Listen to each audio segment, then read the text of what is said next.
Asia's biggest naval base is in ನಮ್ಮ ಕರ್ನಾಟಕ. ಅದುವೇ Indian ನೇವಿಲ್ ship Kadamba. ಇದು ಕರಾವಳಿ ಕರ್ನಾಟಕದ ಕಾರವಾರದಲ್ಲಿ ಲೊಕೇಟ್ ಆಗಿದ್ದು 1985ರಲ್ಲಿ ಸೀ ಬರ್ಡ್ ಅನ್ನೋ ಪ್ರಾಜೆಕ್ಟ್ ಮುಖಾಂತರ ಶುರುವಾಗಿ 2005ರಲ್ಲಿ ಉದ್ಘಾಟನೆ ಆಗುತ್ತೆ. ಇದು 10,000 ಎಕರೆಗೂ ಹೆಚ್ಚು ವಿಸ್ತಾರವಾಗಿದ್ದು ಇಲ್ಲಿ world class harbour facilities, advance defence system, docking areas for warships. 2005ರ ಮುಂಚೆ ವೆಸ್ಟರ್ನ್ ನೇವಲ್ ಬೇಸ್ ಕೇವಲ ಮುಂಬೈನಲ್ಲಿ ಅಷ್ಟೇ ಇತ್ತು. ಆದ್ರೆ ಮುಂಬೈ ಒಂದು ವಾಣಿಜ್ಯ ನಗರಿ, ಅಲ್ಲಿ ಕಮರ್ಷಿಯಲ್ ಶಿಪ್ಸ್ ಜಾಸ್ತಿ ಇರೋದ್ರಿಂದ ಭಾರತ ಸರ್ಕಾರ ಡಿಫೆನ್ಸ್ ಗಾಗಿ ಕಾರವಾರವನ್ನ ಚೂಸ್ ಮಾಡುತ್ತೆ.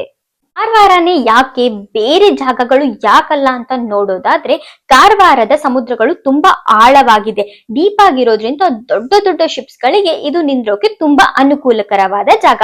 ಹಾಗೇನೆ ಇನ್ನೊಂದು, it is covered with Western Ghats, so it is the safest place. West naval base ನ ಹೆಡ್ ಕ್ವಾರ್ಟರ್ಸ್ ಅಲ್ಲಿ ಇದೆ ಅಂತ ನಿಮಗ್ ಗೊತ್ತಿದ್ರೆ ಕಮೆಂಟ್ ಮಾಡಿ.